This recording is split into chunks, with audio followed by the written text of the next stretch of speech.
not start a conversation in English?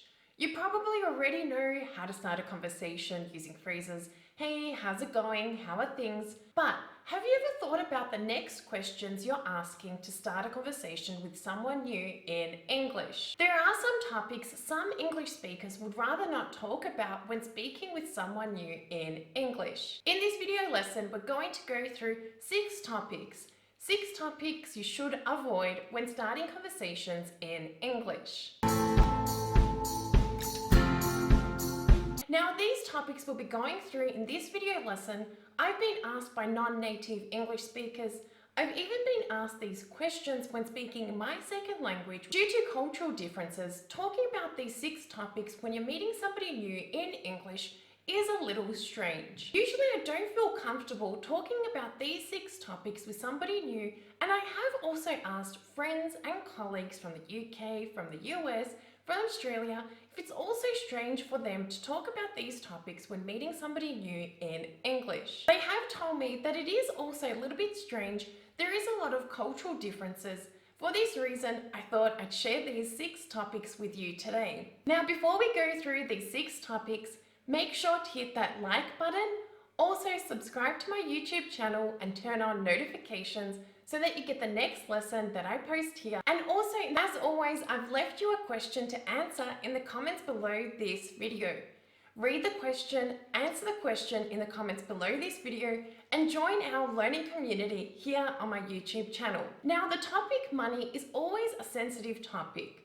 A lot of people don't feel comfortable talking about how much they earn, if they have a credit, debit card, if they have a mortgage, and asking somebody that you've just met how much they earn, or if they're saving, or if they have a loan, is a little bit strange when having or starting a conversation in English. Look, it is okay in time, if you know the person very well, to be talking about money and finances, but if you've just met the person for the first time and you're asking them, okay, how much do you earn? What is your salary like? It is a little bit strange, and many English speakers won't feel very comfortable talking about this with somebody they've just met. Of course, it is a little bit different if you're applying for a job and in those sort of situations, but if you're meeting somebody on the street for the first time, it can be a little bit awkward speaking about money and finances with that person. I do understand that maybe talking about your salary, your earnings, in your culture may be normal. In English, many English speakers simply don't feel comfortable talking about money or finances, as it is a relatively personal topic. Now, the topic age. Age is something that many English speakers don't feel comfortable speaking about, in particular females, but also males, because some people just simply don't like talking about numbers, how old they are, as they don't feel comfortable with their age. I know that age is a sensitive number to me, and it can be for many other females and males alike. Look, it's not necessarily bad if you ask somebody how old they are, but do keep this question for a little bit later on in the conversation so that you can see, okay, are you developing a bond? Are you not developing a bond? Do you feel comfortable asking about their age? Because some people don't like talking about their age with somebody new. Another topic you should avoid when starting a conversation with somebody in English is asking about somebody's weight. Now, talking about weight and appearance is a sensitive topic, as many people do have insecurities. If you're asking somebody, maybe have you put on weight, have you lost weight, they may not feel comfortable talking about this with you if you've met them for the first time. It is a sensitive topic. Please be aware that many people don't like talking about their weight. Try to avoid this in the beginning, but you can talk about this with really close friends, people that you have really strong relationships with.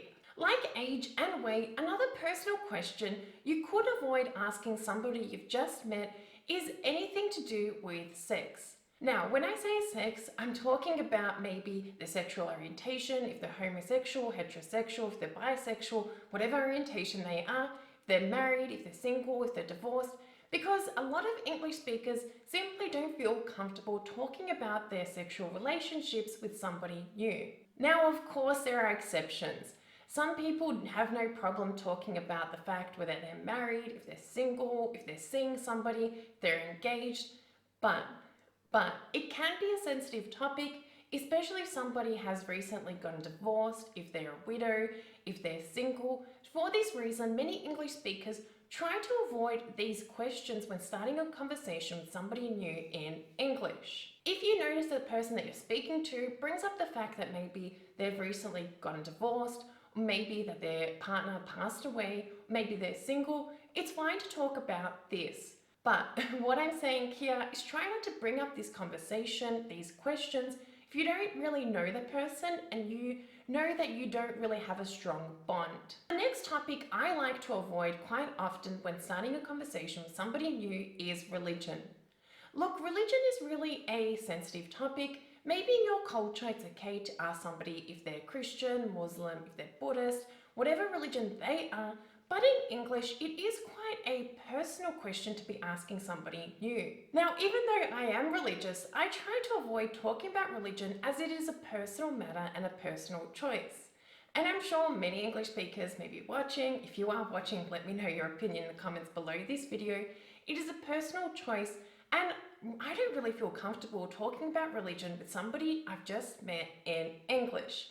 It is okay to talk about it a little bit later on in the conversation, but starting a conversation by talking about religion it's not something you would do. Try to avoid talking about religion in the beginning, but later on it is okay. Now, another topic I try to avoid when starting conversations in English is any topics about politics. Why? People can get quite worked up about politics, about their opinions, and it does create a lot of arguments and a lot of tension. It's an intense topic to be talking about when starting a conversation with somebody new in English. Of course, if you're meeting somebody for political reasons, maybe you're studying politics, or you know that person is interested in politics, it's okay to be talking to that person about politics in English. But if you're just meeting a friend, maybe you're meeting a new date or somebody in English, try to avoid talking about politics as maybe you'll have opposing opinions and you won't get along. Now, I would like to highlight that maybe at times it is okay to talk about these 6 topics when starting a conversation in English, but you have to be the judge of the situation. If you feel that that person, they've talked a little bit about sex, about their age, about politics, about religion, then you can ask them some questions about these topics. But in the beginning, I do suggest that you try to avoid these topics as, like myself, sometimes I don't feel comfortable talking about these topics with somebody new. Many English speakers alike don't feel comfortable, but there are exceptions, so you be the judge of the situation and how the conversation is going. There you have it, friends. I hope this video lesson will help you have better and more meaningful conversations with other English speakers. Remember, if you like this video lesson, make sure to like it, hit subscribe and turn on notifications so that you get the latest lessons I post here on my YouTube channel, and be a good friend. Help your friends learning English by sharing this video lesson with them. Thanks for watching, thanks for being here, and I look forward to seeing you in the comments below this video. Bye for now.